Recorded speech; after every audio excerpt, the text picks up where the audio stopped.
Welcome back to the channel. So today I've got the 2023, you heard that right, F39 chassis X2 xDrive28i.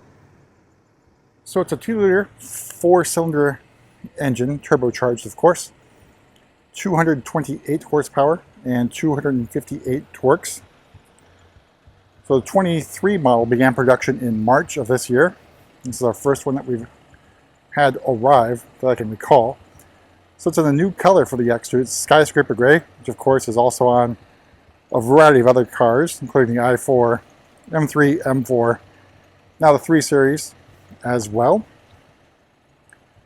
So I believe it's powered by I think it's the B46 or the B48, depending on SULEV or not. So it's lightly spec'd, but it's a new color. So I figured, why not show it? Well, obviously it's not the most exciting car around. But we've got full LED headlights with some nice halos. I guess this does not have the M Sport package, so hopefully we'll have one of those on shortly. I did order, again, another new color, at least on the X2, and that's San Remo Green. That comes with that Gold Rush package that was announced some time ago, but we have one inbound. And over here on the side, of course, we got the style 579 wheels. You know, it's a different setup here because it's front wheel drive based. We've got the calipers in the front, towards the front of the car, normally for rear wheel drive cars at least. From BMW, the calipers on the rear end for balance, I guess, not sure.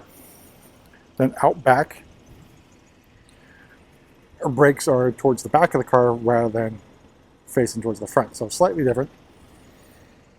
We've also got some styling cues from BMWs of the past, so the roundel on the side reminiscent of the 3.0 CSL, or basically the 3.0 CS, that E9, also the M1 as well. Nice Hofmeister kink as well. So the car, I believe, is based on the Mini Clubman or Countryman, one of those two. Shares a platform with the X1, which is redesigned for 2023.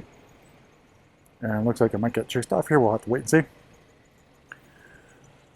But I believe this will be the last of the current model, current design. If it does get replaced, it will be for 2024 for a new design. The X1 is on its way with a new design. Hasn't been released for orders for us yet, so hopefully towards the end of the year we'll have the X1 on the channel. Let's take a look at the interior and go over pricing and options. So again, this one's lightly spec'd. Right, so opening up, we're greeted by Magma Red. It is Dakota leather. So a little bit perforated here, but a very nice color that contrasts well with Skyscraper Grey. Again, not really deep red. I think more of an orangish red is probably the best description for this interior. All right, let's take a look at the inside.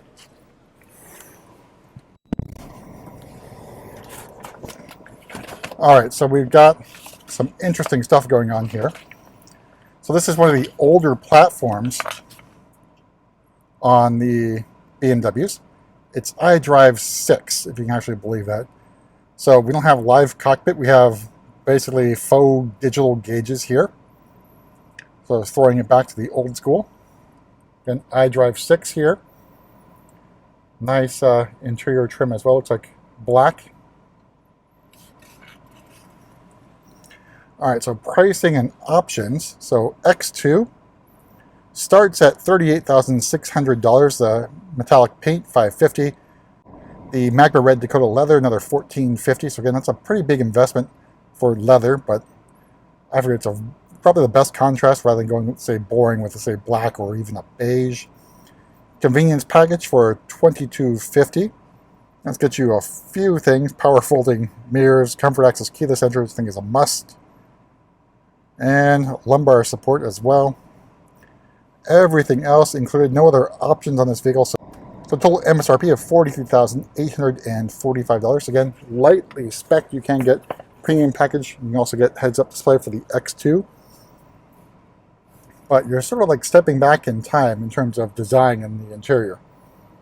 So again, iDrive 6, I think this is currently the only car with iDrive 6 coming equipped from factory.